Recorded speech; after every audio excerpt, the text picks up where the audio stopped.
আসসালামু আলাইকুম। আমি তুষার ইমরান। আর আজকে কথা বলবো হচ্ছে ইউটিউবে ভিডিও এডিটিংটা আসলে কতটা গুরুত্বপূর্ণ। হ্যাঁ, আপনি যদি নতুন ইউটিউবার হয়ে থাকেন তাহলে এই ভিডিওটা আপনার জন্য, বা আপনি যদি ভিডিও এডিটিং শিখতে চান তাহলে আমি বলবো যে ভিডিওটা আপনার জন্য। ইউটিউবের সবচেয়ে গুরুত্বপূর্ণ যে বিষয়টা বা যে পার্টটা সেটা হচ্ছে ভিডিও এডিটিং। আর ভিডিও এডিটিং কিন্তু আহামরি কঠিন কিছু না।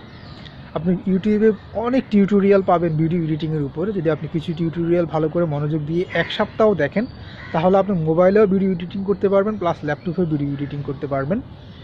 তবে হ্যাঁ, যত ভালো ভিডিও এডিটিং করতে পারবেন, যত ভালো আপনার ভিডিও কোয়ালিটি হবে, তত কিন্তু এই প্ল্যাটফর্মে কিন্তু সফল হওয়ার হার কিন্তু বেড়ে যাবে। আর ভিডিও এডিটিং এমন একটা স্কিল, যদি আপনি একবার এটাকে আয়ত্তে নিয়ে আসতে পারেন তাহলে শুধু ইউটিউব না, আপনি অন্যান্য অনেক প্ল্যাটফর্ম রয়েছে, বিশেষ করে আমি বলবো ফ্রিল্যান্সিংয়ের কথা। আর ফ্রিল্যান্সিংয়েও কিন্তু ভিডিও এডিট করে কিন্তু আপনি খুব ভালো অর্থ উপার্জন করতে পারবেন। সো বুঝতেই পারছেন যে ভিডিও এডিটিংয়ের গুরুত্ব কিন্তু অনেক বেশি। আর আমরা এমন একটা ভবিষ্যতের দিকে যাচ্ছি যেখানে কিন্তু ভিডিও এডিটিং বা ভিডিও এডিটিংয়ের যে স্কিলটা, সেটার মূল্য কিন্তু অনেক বেশি, অনেক বেশি। তো প্লিজ, যদি আপনি একটু কষ্ট করে সময় ব্যয় করে যদি ভিডিও এডিটিংটা শিখে নিতে পারেন, আই থিঙ্ক আপনি ইউটিউবে অনেক বেশি ভালো করতে পারবেন। ইউটিউবের অনেক কিছু বিষয় রয়েছে, তার মধ্যে অন্যতম হচ্ছে ভিডিও এডিটিং আর হচ্ছে গিয়ে ভয়েসটা। যেমন আমি এখন যে কথা বলছি, আমার চারপাশের নয়েজগুলো কিন্তু আমার মোবাইল কিন্তু টেনে নিচ্ছে, কারণ নয়েজ রিমুভ করার জন্য যে গ্যাজেটটা, এটা কিন্তু আমার কাছে এই মুহূর্তে নেই।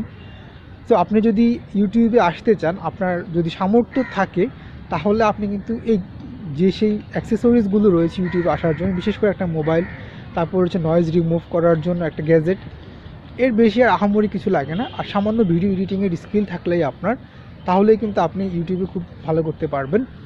আর ইউটিউব এমন একটা প্ল্যাটফর্ম যেটা আসলে পুরোটাই হচ্ছে ভিডিও এডিটিংয়ের উপর ডিপেন্ড করে। আপনি এখানে শুধু ভিডিও দিলেই হবে না, আপনার ভিডিও কোয়ালিটিও কিন্তু অনেক ভালো হতে হবে। আর যত ভালো ভিডিও কোয়ালিটি হবে, মানুষ কিন্তু তত দ্রুত আপনাকে রিসিভ করবে। যেমন আমার ক্ষেত্রে অনেক বেশি সময় লাগছে। কেন সময় লাগছে সেটা আমি জানি, কারণ আমার ভিডিও কোয়ালিটি খুব ভালো ছিল না, বা খুব ভালো না।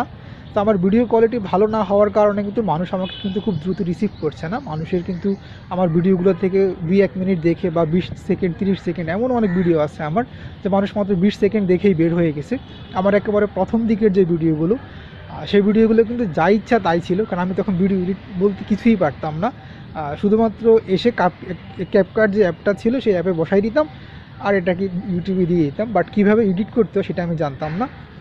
আমিও নিজেও এখনও ভিডিও এডিটিং শিখছি। আর আপনি যদি নতুন ইউটিউবার হয়ে থাকেন, আমি সাজেস্ট করব, শুধু নতুন না, নতুন পুরাতন সবাই প্রত্যেক দিন নতুন নতুন টিউটোরিয়াল দেখেন ভিডিও এডিটিংয়ের উপরে, আর ভিডিও এডিটিং নিয়ে নিজের স্কিলকে ডেভেলপ করার চেষ্টা করেন। আর আগামীর ভবিষ্যৎ কিন্তু ভিডিও এডিটিংয়ের কিন্তু অনেক বেশি মূল্য রয়েছে। তো ইউটিউবে আসার জন্য কিন্তু ভিডিও এডিটিং মাস্ট, এটা আপনার দরকার হবে।